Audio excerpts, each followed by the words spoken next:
Welcome, friends. This is 3 Keys to a Peaceful Life, a short series on 3 timeless teachings from the Buddha.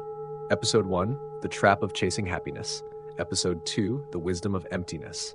Episode 3, The Reality of Dukkha, the suffering we all share. These aren't abstract ideas, they're practical truths, alive in everyday life, that can help us breathe easier, soften our hearts, and walk with more peace. Let's begin. Episode 2, Understanding Emptiness. Part 1, The Illusion of Solidity. When you hear the word emptiness, what comes to mind? For many people, it sounds depressing. Empty fridge, empty bank account, empty life. But in Buddhism, emptiness doesn't mean nothingness or despair. It means something much more freeing, that nothing stands alone and everything is connected. Think about your car for a moment. You call it my car. But if you take it apart, wheels here, engine there, seats on the side, where is the car? It's gone. What we call car is really just parts working together. The Buddha's disciples once explained this truth through a dialogue between King Milinda and the monk Nagasena. The king asked, "Venerable sir, who is Nagasena? Is it his hair, his skin, his bones, his breath?" Nagasena replied, "Tell me, your majesty, how did you arrive here?" "By chariot," the king answered. "And what is the chariot?" Nagasena asked. "Is it the wheels, the reins, the axle, the yoke, the seat?" The king said, "Not any single part, but when they are put together in a certain way, people call it a chariot." Nagasena smiled. "Just so, your majesty. What you call Nagasena is not found in hair or bones or breath alone. It is only a convenient name for many changing parts coming together. In truth, no fixed Nagasena. The same is true for us. We walk around saying, 'This is me.' But if you look closely, what is this me? It's thoughts, feelings, memories, bones, skin, breath, and all of it is changing, moment by moment.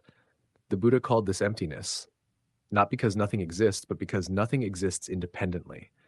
Nothing has a fixed, permanent essence. And here's the good news. When you see this, life gets lighter. Because if nothing is locked in place, then neither are you. Maybe you've told yourself, "This is just who I am. I'll never change," or "Life must always be this way." But emptiness shows us those stories aren't solid. They can shift. The identity we cling to, the burdens we carry, they're not carved in stone. For those of us in our 40s, 50s, or beyond, this truth can feel like fresh air. It says, you're not stuck. You can grow, adapt, forgive, and begin again. Emptiness isn't a loss. It's a door out of rigidity, and a door into freedom. Part 2, Emptiness in Action. So how does this idea of emptiness actually help in everyday life? Let's make it real. Think about a stressful moment at work. Maybe a project blew up, or someone said something sharp to you at home. In the moment, it feels solid, like this defines you. I'm a failure. I'm always fighting. Life is stuck this way. But emptiness whispers, wait, this too is just passing conditions. A project is not your identity. An argument is not your destiny. They rise, they fall, like clouds in the sky. That shift alone reduces suffering, because instead of clinging to pain as permanent, you see it as temporary. And temporary things loosen their grip. Emptiness also builds compassion. Take that grumpy neighbor who never smiles. It's easy to think, that's just who they are. But if nothing has a fixed essence, then their mood is also a mix of conditions. Stress at work, old pain, sleepless nights. Just like you, they're a bundle of shifting causes and effects.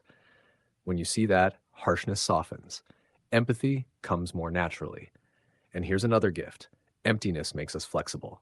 Life throws curveballs, a diagnosis, a job change, family tension. When we believe everything must stay the same, those curveballs break us. But when we remember nothing is fixed, we bend instead of shatter. We adapt. Let's try a quick reflection right now. Think of one stress in your life. Hold it in mind for a moment. Now ask yourself, is this truly permanent, or is it a passing mix of conditions? Notice how even the hardest things begin to feel lighter when you see their emptiness. Emptiness doesn't erase challenges, but it changes our relationship with them, from being trapped inside to standing free beside them. Part 3, Experiencing Emptiness. Let's not just talk about emptiness, let's taste it. If you can, pause with me for a moment. Take a breath in and a breath out. Now notice a thought drifting through your mind. Maybe it's about what's for dinner. Maybe it's about someone you love. Watch that thought. Notice how it appears, clear for a second, and then it fades like a cloud moving across the sky. That's emptiness in action. The thought isn't solid. It doesn't last. It comes, it goes. Feelings do the same. One moment you're irritated in traffic. 10 minutes later, you're laughing at a memory. Where did the irritation go? Where did the laughter come from? They shift. They flow. Nothing is fixed. Here's a little practice you can carry into daily life. While sipping your morning coffee, notice the warmth in your hand and how it slowly cools. While waiting in line, notice a worry arise and how it dissolves before you even reach the counter. While lying in bed, watch your breath, in, out, never the same twice. The point isn't to stop thoughts or feelings. The point is to see them clearly as passing. When you do, you stop clutching so hard. Stress loosens. A quiet steadiness appears. Emptiness isn't far away. It's happening in every breath, every mood, every moment. And when you notice it, life begins to feel lighter. Part 4, your path to a peaceful life. So how do we bring this idea of emptiness into daily life? Not as a theory in a book, but as a friend who walks with us. Here are a few small ways to practice. First, pause and reflect. Once a day, when something stressful happens, whisper to yourself, "This won't last."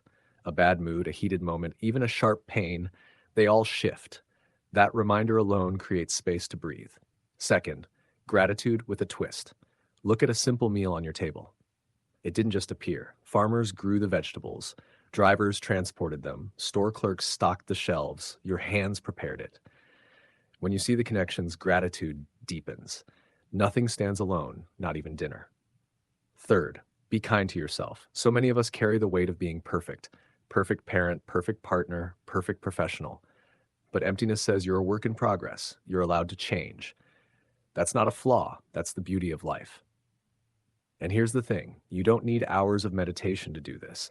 You can weave emptiness into your day the way you weave threads into cloth. One pause here, one reflection there.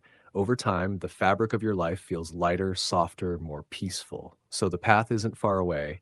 It's not locked in a monastery or hidden in a scripture. It's right here in the way you meet the next breath, the next conversation, the next challenge. Part 5, closing, returning to peace. So, friends, emptiness isn't a sad idea. It isn't about being hollow or losing everything. It's about freedom. Freedom from clinging. Freedom from carrying stress longer than you need to. Freedom to breathe, forgive, and live with compassion. Take one gentle breath with me right now, in and out. Notice how even the breath itself is never the same twice. It comes, it goes. That's emptiness. And in that flow, there is peace. When we understand emptiness, we begin to see nothing is stuck. Not our moods, not our mistakes, not even the hardest moments in life. Everything moves, everything shifts, and that means new possibilities are always opening. So as you go back into your day, carry this truth like a quiet lantern. You are not fixed. Life is not fixed, and peace is always one breath away. Thank you so much for being here with me. If this teaching spoke to your heart, please give this video a thumbs up, share it with a friend who might need it, and subscribe for more reflections like this. And I'd love to hear from you in the comments. What does emptiness mean to you? Does it feel heavy or does it feel freeing? Until next time, take it one breath at a time, and may you live with lightness, compassion, and peace. Friends, what we've explored today is one part of 3 keys to a peaceful life. Together, these 3 teachings, the trap of happiness, the wisdom of emptiness, and the reality of dukkha, open the same door, a life of wisdom, kindness, and freedom. If this talk touched you, please share it with a friend and subscribe so you won't miss the next part of the series. Until then, take it one breath at a time, and may your heart grow lighter.